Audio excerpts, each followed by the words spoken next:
Hello, we are Kachao Automotives, and today we will be analyzing our 7-year company report. Meet our senior executives. My name is Taliana Encarnacion, and I am the Chief Executive Officer. My name is Chai Shan, and I'm the Chief Operating Officer. I'm Dominique, and I'm the Director of Sales and Marketing. I'm Junior Chief of Technology Officer. I'm Felicia Tan, and I'm the Chief Financial Officer. In analyzing our strategy, our key resources were the market outlook that allowed us to establish an understanding of demand, cost, finance, and sustainable initiatives. Within this evaluation, we established our pricing strategy. Market production reports and financial statements were used to evaluate the efficiency of our strategy, and changes were made as needed. After the conclusion of our market outlook analysis, we discovered that the US had low price of hydrogen, which increased the demand for hydrogen vehicles, allowing for a premium price point. Natural gas industry remained in competition, so combustion vehicles were also set at a competitive price premium. In China, the rise of the middle class and sustainable awareness allowed us to intensely promote our hybrid vehicles. And in Europe, the European Central Bank reacted to potential recession by lowering interest rates to 0.8%, showing us their consumer price sensitivity. Market reports and production reports allowed us to place our company at a ranking relative to competitors and allowed us to evaluate our selling price strategy. Production reports were important in evaluating inventory and maintaining it low since we manufactured a lot within the first few years. Financial statements allocated all of our spending and budget accordingly. We were able to set up manufacturing and boost advertisement to maintain our strategy. Within the formulation of our strategy, our main goal was to maximize the cumulative shareholder return. For our strategy formulation, we decided to focus on two strategies. Our first one was differentiation and focus strategy. As this, we continue adding features to our combustion and hybrid vehicles. As a company, we decided to not produce any hydrogen or electric vehicles. But later on in the years, we saw that the demand for hydrogen and electric vehicles started to increase. As a result of this, we started to add features to make our products more appealing to the consumers and to our global markets. Also, we slowly started to increase our demand for hybrids as we started to see how well combustion was doing. In the beginning, combustion was doing really well, bringing in revenue and selling the most products. We wanted to make sure that both of our products were doing well and not just one. So as a result, we started to increase our demand for hybrid. Our second strategy was promotion. After 2014, we decided to increase our budget for promotion. We wanted to do this because it would help increase our sales and enforce brand awareness.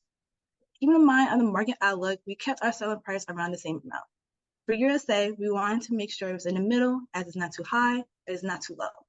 For China, being the most price sensitive, we didn't want to charge too high, so we wanted to make sure that it was in the middle or their price range.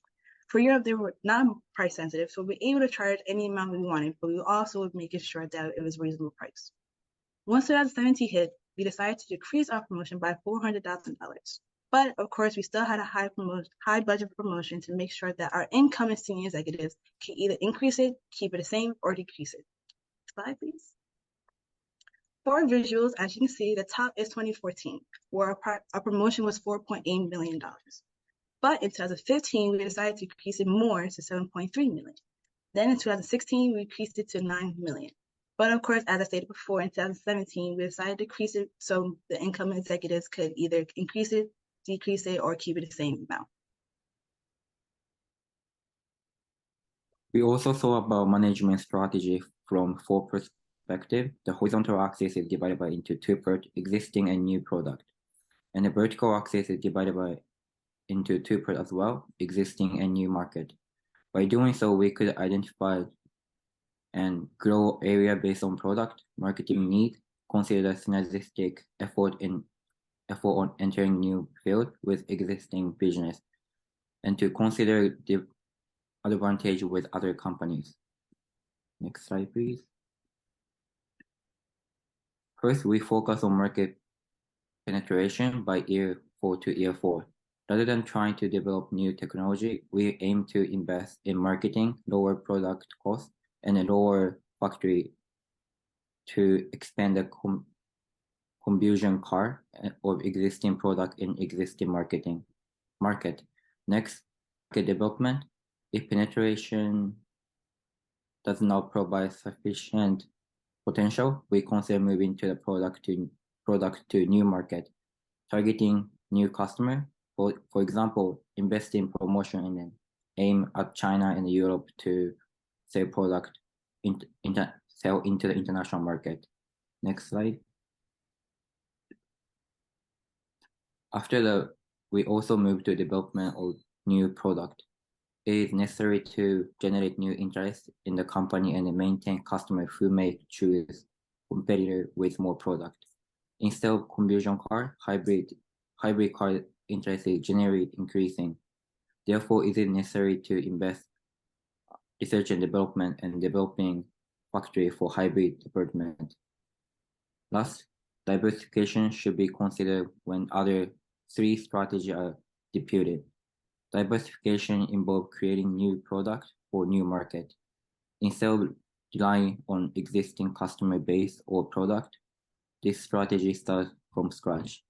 Therefore, the strategy is used as a last process.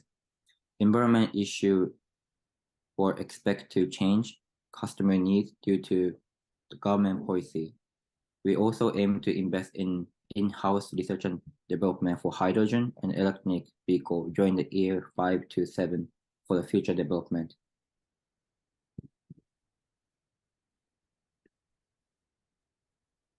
So for the strategy governance, after every year period, we are looking at the global report to see what other competitors were doing differently than us. We will look at specifically on our global market share for each market, China, US and Europe, and see if there's any big changes. We will also look at the pricing of our competitors. So our plan was, if we see other competitors' team had a higher prices and they ended up resulting in good sales, then we'll adjust our price in order to be more competitive. So we don't just focus on our competitor, but we're also trying to find our own problems after each year period. For instance, we realized we had a certain amount of short-term debt after year 2012, and short-term debts are usually much more expensive than long-term debt. So we were very worried about those short-term debt could potentially bring us some cash flow pressure later on.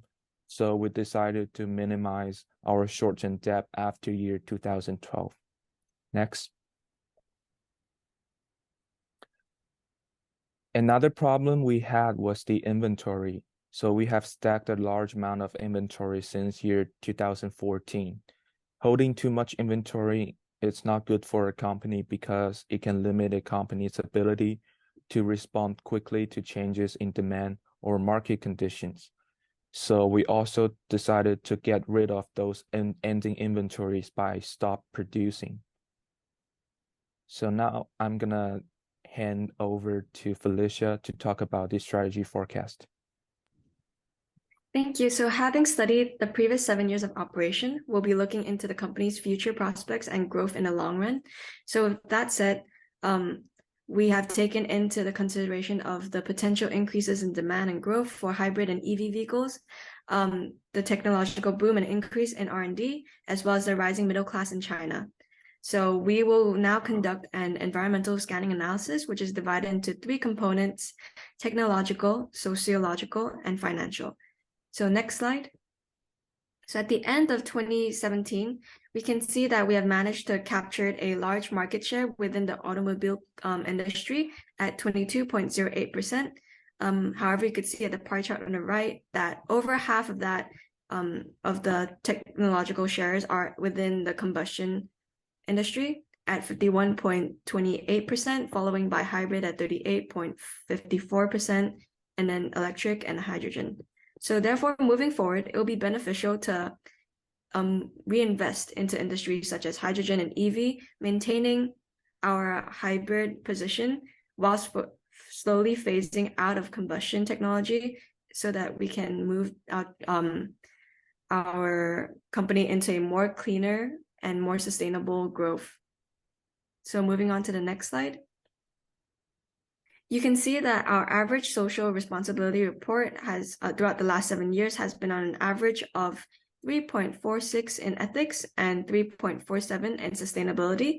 So this shows that we have been consistently scoring above average in our social responsibility report.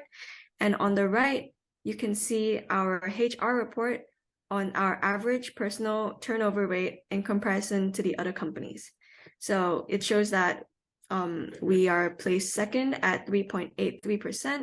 So this shows that we are a sustainable and socially responsible company that takes care of not only our shareholders, but also our employees as well. It is important to maintain our social responsibility score within in the future, with future consumers having environmental concerns in mind. So moving on to the next slide.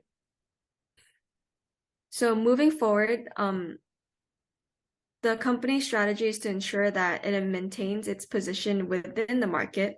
And looking at the industry overview for each country's sales for US, China, and Europe, you can see that with the rise in cleaner and greener energy, as well as the rising middle class in China, we should take this opportunity and capture it through the expansion of hydrogen and EV in China and Europe. So now I'll be passing on to Haishan, who will talk a bit about our current position and ranking within the market. So the strategy that we mentioned above throughout the past 7 years made us ranked number 1 out of our 12 competitors. And we have cumulative total shareholder at 32.53%. And we're looking forward to maintain this position in our future operations. Next. And above is our strategy, and we hope you learn a lot from that, and thank you for listening.